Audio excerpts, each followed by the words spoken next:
কি নাম ছেলে? পরান তুলে কোথায় বাড়ি? বেল পাহাড়ি। কি আছে সেথা?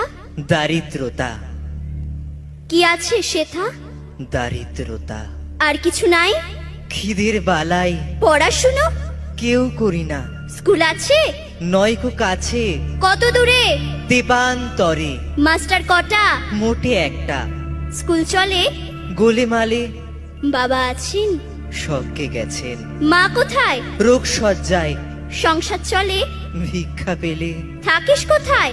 গাছের তলায়। ঝড় বাদলে? ভিজি জলে ডাক্তারখানা? একটাও না। অসুখ বিসুখ? সব ঝাড়ফুঁক। পূজা পার্বণ? শুধু শালবন। হিন্দু না বৌদ্ধ? জনযুদ্ধ। কেন হোলি? কি করে বলি? পুলিশ আসে? মাসে মাসে এসে কি করে? মারে ধরে, তারপরে? জেলেও পড়ে। কি পাস